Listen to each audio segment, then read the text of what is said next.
Monitor of আছে। কোয়েশ্চেনটা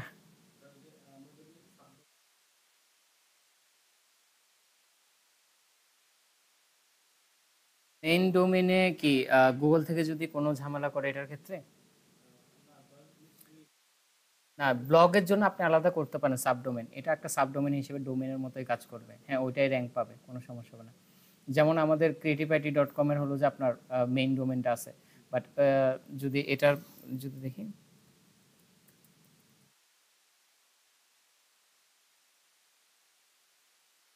আমরা যদি আবার লিখি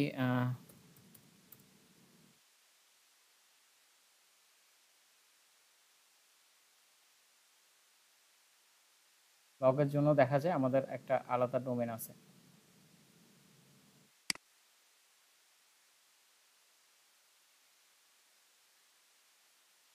এটা হলো যে আইটি রিলেটেড, ঠিক না, যেখানে সার্ভিসগুলো প্রোভাইড করা হচ্ছে। আর এখানে হলো যে আপনার ব্লগগুলো লেখা হয় আর কি।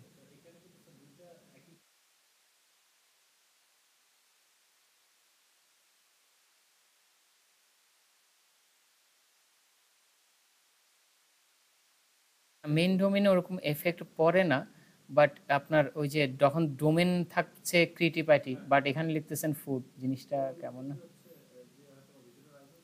তার ক্ষেত্রে একটু ঝামেলা হবে।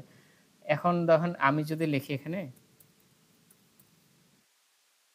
ওয়ের কাটার লিখলাম, সো এটা কিসের দেখেন তো উপরে একটু, নিউ ইয়র্ক টাইমসের, এটা চিনি না। সো নিউ ইয়র্ক টাইমসে কিন্তু অ্যাফিলিয়েট করতেছে, ওয়েবসাইটে গেলে দেখবেন newscom/ একটা পেজ দিয়ে করতেছে কিন্তু তারা অ্যাফিলিয়েট কিন্তু, ঠিক আছে। সো হ্যাঁ, প্রোডাক্ট এখান তো কেনার অবশ্যই আছে। আমি একটু যাই, মানে ইউএস এর যত বড় বড় ইয়ে আছে ওদের দেখবেন যে বাই ফ্রম অ্যামাজন। গতকালকে যে ওয়েবসাইটগুলো দেখাইছি আপনাদেরকে, একটা ব্লগ ওয়েবসাইটে গুণা বলে যে দেখেন যেখানে দেখালাম। ওকে, সো সেক্ষেত্রে ওই যে ওই প্রবলেমটা, ট্রাস্ট রেশিওটা হতে পারে। হ্যাঁ, নিতেছে না তো ইনবিল্ড। আর এটা যখন করবেন এটা পুরো ফাইল টাইল সবকিছু আলাদা থাকবে। হ্যাঁ, ওকে, সি প্যানেলে যাওয়ার পর এটা যখন আমরা ডোমেইন হোস্টিং সম্পর্কে এখন ক্লিয়ার। হ্যাঁ, এরপর হলো যে আমাদের কি ওয়েবসাইট তৈরি করার জন্য আমরা কি জানি, কোডিং লাগে। কোডিং নলেজ ছাড়া ওয়েবসাইট তৈরি করা যায় না। এখন যাই, এখন যাই বলতে ওই যে গতকালে রিসার্চ করতাম, কিছু ভালো লোক আমাদের জন্য কোড করে একটা ফ্রেমওয়ার্ক তৈরি করছে, যেখানে আমরা কি করতে পারি, জাস্ট ড্র্যাগ অ্যান্ড ড্রপ করে আমরা ওয়েবসাইট তৈরি করে ফেলতে পারি। সেক্ষেত্রে কি হয় না, আমার কোডিং নলেজ না জানলেও হয়, ব্যাকএন্ডার সিন কিন্তু কোড অবশ্যই জেনারেট হচ্ছে। হ্যাঁ, সেক্ষেত্রে আমরা একটা সাবডোমেন নিয়ে নিই নাকি। এখানে একটু ধারণা দিই, সি প্যানেল সম্পর্কে তো সবার ধারণা আছে বোধহয় নাকি। তবে একটু বলে, সফটওয়্যারগুলো আছে, বিভিন্ন সফটওয়্যারগুলো পাওয়া যায় থার্ড পার্টি সিএমএস সিস্টেম, যেটা কন্টেন্ট ম্যানেজমেন্ট সিস্টেম বলে, যেটার মাধ্যমে আমরা ড্র্যাগ অ্যান্ড ড্রপ করে করতে পারি। শুধু ওয়ার্ডপ্রেস না, আরও অনেক আছে, জুমলা আছে, দ্রুপাল আছে, আরও অনেক আছে, উইক্স এখন পপুলার হচ্ছে, শপিফাইটা আছে। শপিফাইটা কিন্তু সব কিছু না, শপিফাইটা কিন্তু স্টোর ক্রিয়েট করার জন্য, ই কমার্সের জন্য বেটার। বাট ওয়ার্ডপ্রেস দিয়ে মোরলেস সব ধরনের ওয়েবসাইট করা যায়। বাট ওয়ার্ডপ্রেসের যখন প্রথম যাত্রা শুরু হয় তখন তারা কিন্তু অনলি ব্লগ দিয়ে করতো। আপনি যদি wordpress.com-এ যান, এটা ওয়েব 2.0, কিন্তু ওখানে কিন্তু ব্লগ রিলেটেড ওয়েবসাইট সাবডোমেন দিয়ে ওদের কাছে ক্রিয়েট করতে পারবেন, এবং ওখানে কি করতে পারবেন, আপনি একটা ওয়েবসাইট তৈরি করতে পারবেন ব্লগ রিলেটেড জিনিসপত্র। আর যদি ওয়েবসাইটের সফটওয়্যার চান ওয়ার্ডপ্রেসে, এটা কিন্তু wordpress.org-তে যেতে হয়, ওখান থেকে ডাউনলোড করতে হয়। এখানে বিভিন্ন ভালো বর্তমানে ওরকম নাই, ওয়েক্সটা করতেছে, কারণ ওগুলো একটু প্রাইস বেশি আবার। না, কোনো কিছুই ফ্রি নাই ওর। সো ওয়ার্ডপ্রেসটা আরও একটু ব্যাপার হলো যে এটা ওয়ার্ল্ডের মোর দ্যান 40% ওয়ার্ডপ্রেস দিয়ে করা, যদিও বা আমরা জানি কোডিং দিয়ে করা, ওয়ার্ডপ্রেস দিয়ে করা। হ্যাঁ, ওয়েবসাইটগুলো। সো ফাইল ম্যানেজারে কি থাকে, এখানে ব্যাকএন্ডে সিনে আমার ডাটাগুলা বা ইয়াগুলা আমার বিভিন্ন ফোল্ডার আকারে, আমাদের এখানে ইয়ার জন্য অনেকগুলা সাবডোমেন ক্রিয়েট করা হয়েছে স্টুডেন্টদেরকে দেখানোর জন্য। সো এখানে একটা সাবডোমেন আমরা অবশ্যই ক্রিয়েট করব। ইমেজ আছে, ফাইল আছে, এখানে হচ্ছে ইমেল, ইমেল সংক্রান্ত জানি, ইমেল অ্যাকাউন্টে কি আমরা বিভিন্ন ইমেল ক্রিয়েট করতে পারবো। কি ইমেল, ওয়েব ইমেল যেটা আমরা বলি, ওইটা এখান থেকে ক্রিয়েট করতে হবে। যেমন আমরা কি ইউজ করি, @gmail.com। আর যখন এটা ইউজ করতেছি, সাপোজ যদি ক্রিয়েটিভিটির ডোমেন হয় তখন কি হবে, ধরুন faisal@gmail.com হয় না, এটা কি হবে faisal@creativeIT.com। সো এটাকে ওয়েব মেল আমরা বলে থাকি। ইমেলের দ্বারা ক্রিয়েট করা হয়। এরপর পিএইচপি অ্যাডমিন এগুলা যদি করি অনেক কিছু জানেন, ডাটাবেস আর কি, যে ডাটাগুলো আমাকে বিভিন্ন সারি আকারে এখানে থাকে। ডোমেন, ডোমেনসের এখানে ডোমেন ক্রিয়েট করা হয়। এসএসএল সার্টিফিকেট তো জানেন, সিকিউরিটি সকেট লেয়ার, যেটা একটা সার্টিফিকেট দেয়, যেটার মাধ্যমে কি গুগলে অবশ্যই কিন্তু HTTPS সার্টিফিকেট নেওয়া লাগে। এসএসএল সার্টিফিকেটটা নিলে HTTPS সিকিউর থাকে আপনার ওয়েবসাইটটা, এটা বর্তমানে নেওয়া লাগে। এরপর সফটওয়্যারগুলো অ্যাডভান্স, আর কিছু নাই। সো আমরা একটু ডোমেনে যাই, ডোমেনে গিয়ে একটা ডোমেন ক্রিয়েট করি।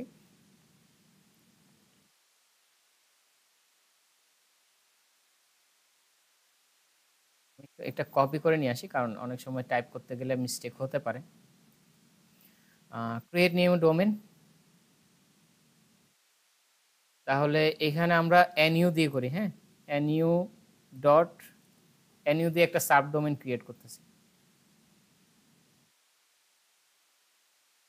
Domain would you like to create? Okay, so আমি সাবমিটে ক্লিক করি, একটু সময় নিবে তারা।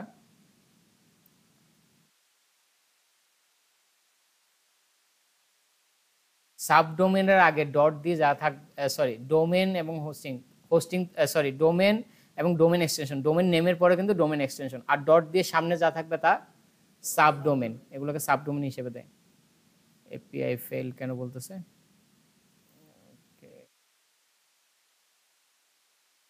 ডোমেন, আমি একটু রিলোড করে নিই।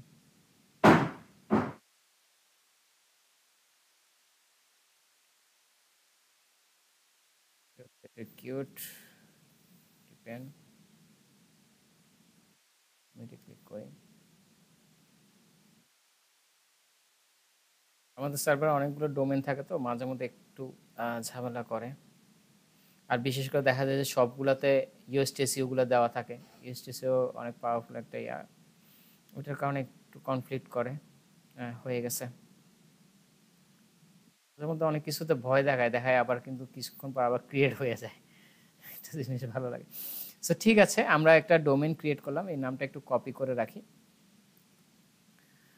এরপর আমরা আবার সি প্যানেলে চলে যাব। সাবডোমেন কেন ক্রিয়েট করছি, আপনাদের যখন কাজ করবেন সাবডোমেন ক্রিয়েট করা নাও লাগতে পারে, মেইন ডোমেনের উপরে তো কাজ করবে। সো এখান থেকে আমরা এই যে ওয়ার্ডপ্রেসে ক্লিক করলেও হবে, অথবা আমি যদি চলে যাই সফটাকুলাস অ্যাপ ইনস্টলার, এখানে চলে যাব। এখান থেকে আমরা ক্রিয়েট করতে পারি, যে ওয়েবসাইট ওয়ার্ডপ্রেস আছে, এখানে আমরা ইনস্টলে ক্লিক করব।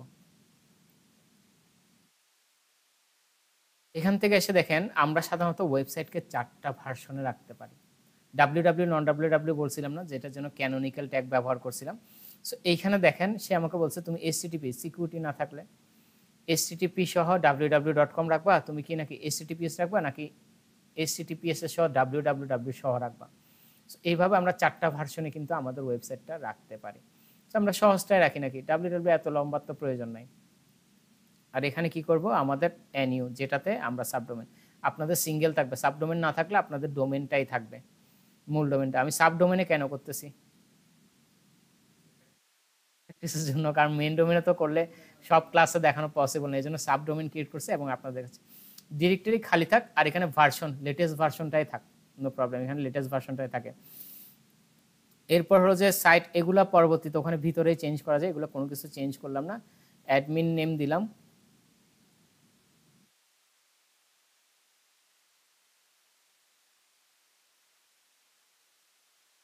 পাসওয়ার্ডটা একটু দিয়ে নিই। আমি এখানে অ্যাডমিন দিলাম, এটা হলো যে কি কারণে, ইউজার নেম পাসওয়ার্ডটা কি কারণে, ওয়ার্ডপ্রেসের ড্যাশবোর্ডে লগ ইন করার জন্য এই ইউজার পাসওয়ার্ডটা লাগবে, এটা দিলাম। এটা পাসওয়ার্ডটা দিলাম, এই যে এখানে আমার মেলটা দিলাম। মেলটা হলো যে যখন যদি আমি কখনো পাসওয়ার্ড ভুলে যাই, এটা ব্যাকআপ আসবে। আর ইউজার যখন অনেকগুলো ক্রিয়েট করবেন, এই মেলের আন্ডারে ইউজারগুলো থাকবে, অন্য ইউজারও ক্রিয়েট করতে পারবেন। হ্যাঁ, এই মেলের আন্ডারে এই ইউজারকে ডিলিট করে দিতে পারবেন। যেভাবে আছে ওভাবে থাক, ইংলিশ এখান থেকে মন চাইলে বাংলা দিতে পারেন, বাট বাংলা না দেওয়াটাই বেটার। কারণ হলো যে একটু পরে দেখাবে এগিয়ে চলুন, নথিকরণ, এই ধরনের জিনিসগুলো আছে যেগুলা কি মানে পড়তে, বাংলা আমরা বাঙালি কিন্তু বাংলা জিনিস দিলে পড়তে ইংলিশটাই ভালো বুঝি। এরপর ইনস্টলে ক্লিক করব, ইনস্টল নিয়ে নিবে।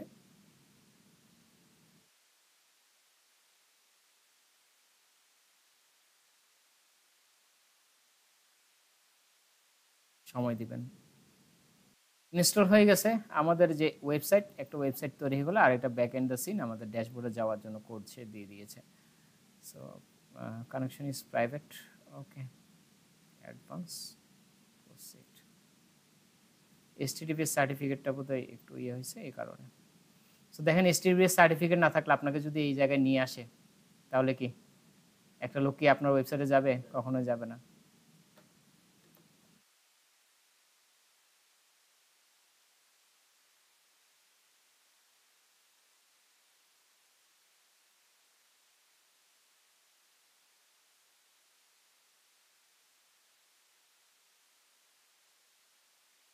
আচ্ছা, আসছে।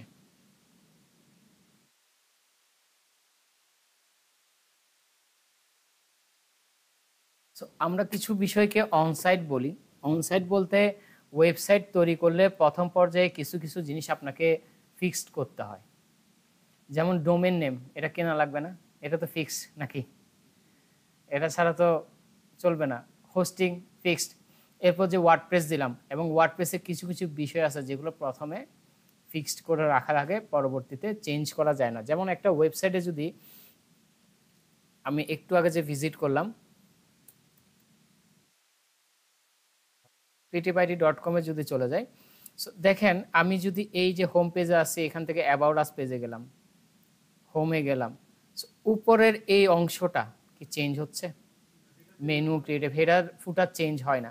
সো ওগুলো ফিক্স থাকে, ওগুলো আমরা প্রাথমিক পর্যায়ে এই কাজগুলো করে আগানো বেটার। যেগুলো ফিক্স থাকে তো আগে ওই কাজগুলো করতে হবে।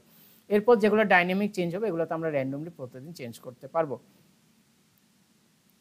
এই ক্ষেত্রে ডোমেন হোস্টেন আলোচনা করছি, SSL সিকিউরিটি সার্টিফিকেট, হ্যাঁ, cPanel আলোচনা করছিলাম, ওয়ার্ডপ্রেস ইনস্টল করছি, ডিসকারেজ ইন্ডেক্সিং। প্রথমে কি করতে হবে? ওয়ার্ডপ্রেস ইনস্টল করার পর ব্যাকএন্ডে সিনডে চলে যাব। আমরা চলে যাব সেটিংস থেকে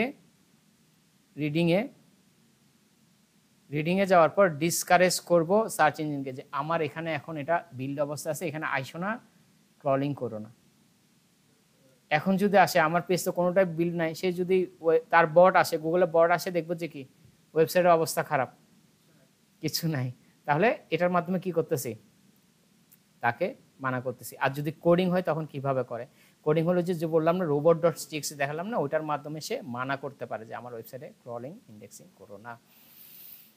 সেটা করে সেভ চেঞ্জেস দিয়ে দিব। সেভ চেঞ্জেস দেওয়ার পর এরপর আমি একটু আবার এখানে চলে আসি। এরপর হচ্ছে থিম ইনস্টলেশন।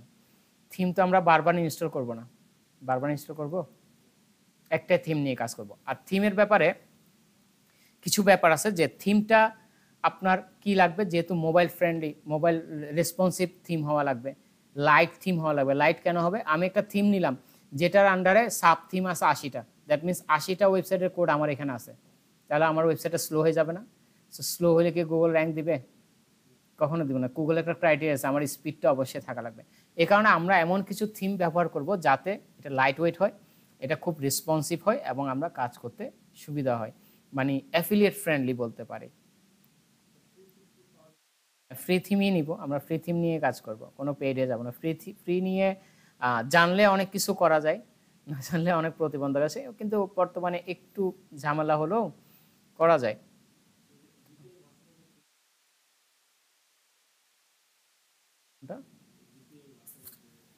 কিছু কিছু থিম আছে যেগুলো হলো যে আপনার থিম, আমি যেগুলো বলবো অ্যাফিলিয়েটের জন্য এগুলো সবচেয়ে বেটার, একদম লাইট ওয়েট, এটার ব্যাকএন্ডে কোনো কিছু নাই।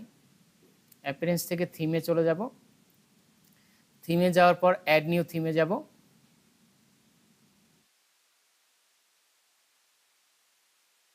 অ্যাড নিউ থিমে যাওয়ার পর সার্চ, এখানে অ্যাস্ট্রা লিখে সার্চ দেব।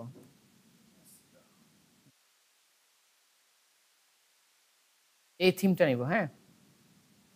অ্যাস্ট্রা আছে, জেনারেট প্রেস আছে, WP ওশন আছে, এগুলা মোটামুটি অ্যাফিলিয়েটের জন্য ভালো লাইট থিম।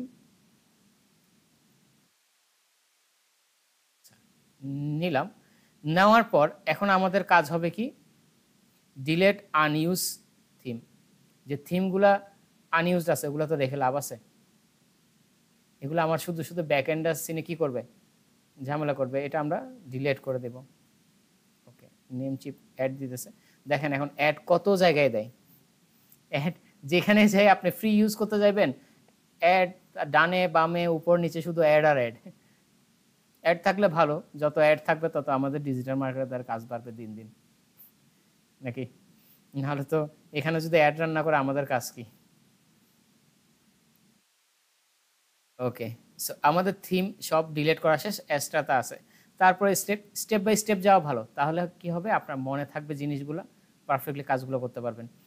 এরপর হলো যে পারমালিঙ্ক সেটআপ, প্লাগিং করব স্টেপ বাই স্টেপ। হ্যাঁ, পারমালিঙ্ক সেটআপটা কেন করব, দেখেন আপনার ইউআরএল যদি গুগলের রুলস এবং রেগুলেশন অনুযায়ী না হয় তাহলে কিন্তু ঝামেলায় পড়া লাগে। গুগলস বলতেছে তোমার ইউআরএল এ পার্সেন্টেজ এন্ড লেখা এই ধরনের কোনো কিছু থাকা যাবে না। সংখ্যা টংখ্যা থাকলে, যেমন আমি এই যে ক্রিয়েটিভ পার্টির এখানে পেজ থেকে গেছি কোথায়, অ্যাবাউট আসে গেছি, এখানে কি লেখা আছে, অ্যাবাউট আস, আমি বুঝতে পারতেছি না এটা অ্যাবাউট আসে গেছি। এখানে যদি 1 2 3 থাকতো বোঝা যাইতো, তাহলে এটা কি, এটা হলো যে ইউআরএল ফ্রেন্ডলিনেস নাই। আর যদি এখানে পার্সেন্টেজ থাকে, হ্যাশ থাকে, এটা তো দ্যাট মিনস ওই যে কিছু ক্যারেক্টার আছে না যেগুলো স্পেশাল ক্যারেক্টার বলে, ওই ধরনের ক্যারেক্টার থাকলে এটা কি, ইউআরএল ডেলিমিটার ইস্যু তৈরি হয়। হ্যাঁ, এটা গুগলের চোখে ভালো না। ইউআরএল এ কি থাকতে হবে, আপনার পেজ, এরপর যে পেজে যাব ওই পেজের ফোকাস কিওয়ার্ডটা থাকা লাগবে। মাঝখানে একটা শব্দের মাঝখানে এভাবে কি থাকতে পারে, হাইপেন চিহ্নটা থাকতে পারে, কোথায়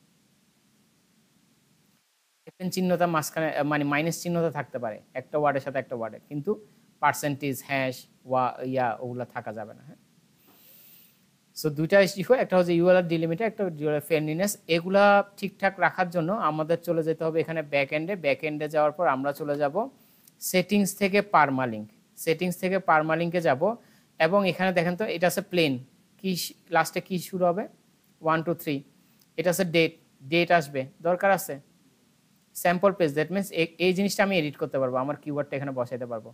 মান্থ নেম দরকার নাই, নিউমারিক দরকার নেই, পোস্ট নেম, দেখেন পোস্ট নেম দিলে দরকার, কারণ এই জায়গাটা আমি চেঞ্জ করতে পারবো, এডিট করতে পারবো। এবং আমি বলছিলাম একটা অংশ কিওয়ার্ডের 6টা প্লেসমেন্টের মধ্যে একটা অংশ কোথায়, ইউআরএল এ। সো ইউআরএল তো আমার কিওয়ার্ডটা, ফোকাস কিওয়ার্ডটা বসাইতে হবে। সো এই জায়গা আমি এডিট করতে পারবো, সেজন্য পোস্ট নেম দিয়ে আমি এটাকে সেভ চেঞ্জ করে নিব। পারমালিঙ্ক তো বারবার চেঞ্জ করতে পারবো না, এখন পারমালিঙ্ক চেঞ্জ করার আগে কয়েকটা পেজ ক্রিয়েট করছি, ওইগুলো তো ক্রিয়েট হয়ে গেছে, এখন আবার গিয়ে কি চেঞ্জ করতে পারবো, আগে থেকে এটা পারমালিঙ্কটা চেঞ্জ করে নিতে হবে যাতে আমি কাজ করতে সুবিধা হয়। ওকে, এরপরে আসছেন রিনেম আনক্যাটাগরাইজ ক্যাটাগরি, যে আমার পেজগুলা ক্যাটাগরি বুঝাতে যদি বুঝায়, সো পেজ, ক্যাটাগরি, পোস্ট এগুলো যদি বুঝায়, যেমন আমরা যদি নিউজ পেপার পড়ি, নিউজ পেপার একটা কি, প্রত্যেকটা পেজ থাকে না, পেজের মধ্যে আবার কি থাকে, বিভিন্ন থাকে, আবার ক্যাটাগরি ওয়াইজ থাকে না কিছু, খেলাধুলার ক্যাটাগরি, এটা ইয়ার ক্যাটাগরি, ক্যাটাগরি ওয়াইজ কিন্তু পেজ থাকে, এবং ওই পেজের মধ্যে পোস্ট করা হয়, ঠিক না? পোস্টটা কি, যে কোনো একটা বিষয় নিয়ে পোস্ট করছে, লিখছে, এটা একটা পোস্ট। তো বুঝতে পারছি পোস্ট মানে পেজ কি, ভিজুয়ালি যা দেখতেছি পুরোটাই কিন্তু পেজ, এটার ভিতরে আমরা পোস্ট করতেছি।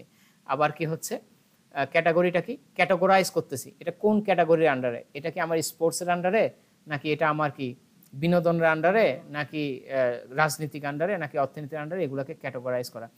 সো এখানে আনক্যাটাগরাইজ ক্যাটাগরি কেন করতে হয়, একটাই কারণে, আমরা এই যে ক্যাটাগরিজে চলে যাব, যে এইখানে দেখেন আনক্যাটাগরাইজ নামে একটা থাকে, এটাকে ডিলিট করা যায় না। এটাকে যেহেতু ডিলিট করা যায় না, আমরা একটু এডিট করে নেই। এডিট বলতে আনক্যাটাগরাইজে কি দিতে পারি, আমাদের নিচটা কি হতে পারে, নিচটা এখন সিলেক্ট করে নেব, আপনারা হোমওয়ার্ক করলে বুঝতে পারতাম, নিচ যে কোনো একটা সিলেক্ট করলে জাস্ট এটা আমি একটা ব্লগই লিখে রাখি, ব্লগ লিখে রাখতে পারি, বা যদি আমরা সাপোজ আমি যদি কাজ করতেছি আইটি রিলেটেড, হ্যাঁ, তাহলে আমি আমার একটা থাকতে পারে ডিজিটাল মার্কেটিং, যেখানে আমি ডিজিটাল মার্কেটিং রিলেটেড কি করব, ব্লগগুলো লিখবো, এই ক্যাটাগরির আন্ডারে লিখবো, এই ক্যাটাগরির আন্ডারে আমার কি হবে, পোস্টগুলো হবে, আমি যে কিওয়ার্ড নিয়ে ব্লগগুলো লিখতেছি না, এগুলো কি হবে, ডিজিটাল মার্কেটিং এর আন্ডারে কি হতে পারে, ক্যাটাগরির আন্ডারে থাকবে। এত বেশি ক্যাটাগরি করা কিন্তু ঠিক না। স্লাগ হলো যে ওই যে ইউআরএল পিছনে এখানে থাকে, এই যে এটা স্লাগ তৈরি হয়ে গেছে আর কি, বলেন।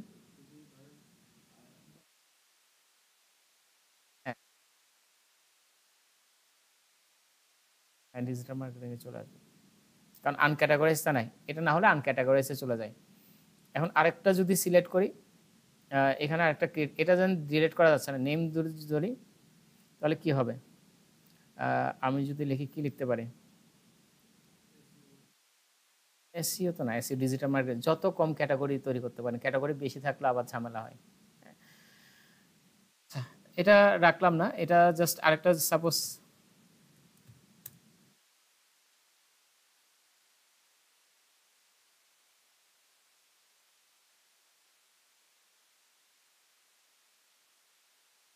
রাখলাম একটা নিয়ে, হ্যাঁ, স্ল্যাগ না দিলে এটা তৈরি হয়ে যাবে নিউ ক্যাটাগরি। দেখেন এটা কিন্তু ডিলিট করা যাচ্ছে, এটা কি ডিলিট করা যাচ্ছে? যাচ্ছে না, এজন্য এটাকে আগের থেকে আনক্যাটাগরাইজ না রেখে ডিজিটাল মার্কেটিং করে নেওয়া বেটার। এরপরে হলো যে অ্যাক্টিভ অ্যাকিসমেথ, এটা হলো যে একটা প্লাগইন যেটা আপনাকে স্প্যামিং এর হাত থেকে বাঁচাবে। ওকে, সো এটা ক্রিয়েট করার জন্য আমরা কোথায় চলে যাব? সরি, প্লাগইন থেকে অ্যাড নিউ প্লাগইনে যাব। অ্যাড নিউ প্লাগইনে গিয়ে আমরা লিখব যে অ্যাকিসমেথ, এটা আছে। আচ্ছা, আমি একটু ইনস্টলে যাই, এটা এখন বর্তমানে অটো হয়ে যায় যে অ্যাকিসমেথ এটা আছে। হ্যাঁ, স্প্যামিং অনেকগুলো আছে, যেগুলো দরকার নেই ওগুলো কিন্তু আমরা পরবর্তীতে ডিলিট করে দিতে পারবো। সো এটা কি করব? অ্যাক্টিভেট করব। চুজ অ্যান্ড প্ল্যান বলতেছে, এখানে কি বলতে হবে? এটা কি দিতে বলতেছে। সো কি দেওয়ার জন্য তার ওয়েবসাইটে গিয়ে কি নিতে হবে? প্ল্যান নিতে হবে। দ্যাট মিনস টাকা পয়সা চাইবে। দিব টাকা পয়সা? দিবেন না? তাহলে আপনার ওয়েবসাইটকে স্প্যামিং এর হাত থেকে বাড়াবে, টাকা পয়সা দেওয়া যাবে না? ডলার দেন, ডলার না। আচ্ছা দেখি, নেম প্রাইস, এখানে গেট পার্সোনাজে, সো দেখেন এখানেও কত লাগতেছে? 36 পার ইয়ার, $36। এটাকে যদি আমি টেনে বড় করি, সে যত বড় করবেন ততই আনন্দ পাবে, খুশি হবে, আপনাকে ধন্যবাদ দিবে। আর এটাকে টেনে দেন, সে মন খারাপ করবে, $0 মানে টাকা পয়সা দিতেছি না। এরপর হলো যে এগুলো টিক দিয়ে নিবে, এগুলো টিক দিয়ে দিলে সিম্পল জিনিস যে I don't have ads on my site, ads তো এখনো রান করতেছি না, যখন রান করবো টাকা পয়সা আসবে তখন কিনে নেবো না। এগুলো একটু টিক দেওয়া নেওয়া লাগে যাতে তাকে বোঝানোর জন্য, nothing else. Continuity personal subscription, আপনাদের যে কোনো একজনের আমাকে মেইল আইডি দিতে হবে, হ্যাঁ, কারণ আমার মেইল আইডি দিয়ে নেওয়া, তো একটা মেইল আইডি দিয়ে একবারই দেয়। সো জাস্ট প্র্যাকটিসের পারপাসে যদি এক্সট্রা কোনো মেইল আইডি থাকে আমাকে একটু সাজেস্ট করতে পারেন। ওকে, রেকর্ড স্টার্ট করলাম, জিমেলটা দিয়েছি। এরপর কান্ট্রি কি? বাংলাদেশি। পোস্টাল কোড কত এখানে? আইডিয়া?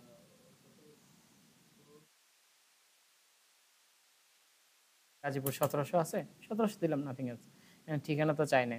সো $0 আপনার বিল, টেনশন কোনো কারণ না, আপনার থেকে কোনো বিল চার্জ করা হবে না। হ্যাঁ, আপনি আবার ভয় পাই না যে জিমেল দিছি আপনার কোনো অ্যাকাউন্ট থেকে টাকা পয়সা যাবে কিনা, তো যাওয়ার কোনো ভয় নাই।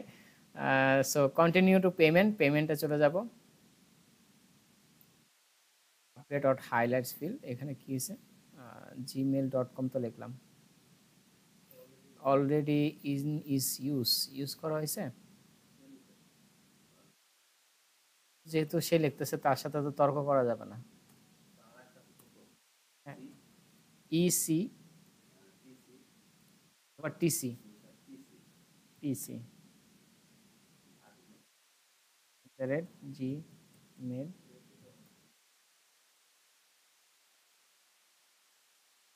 Bangladesh 1700, continue payment.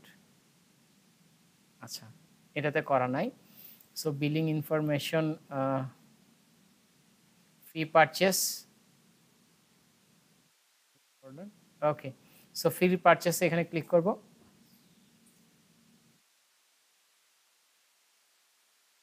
আশা করতে যাবে না, কারেন্ট আসছে।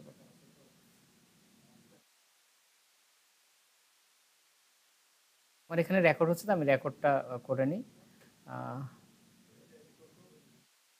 এটা কপি করব,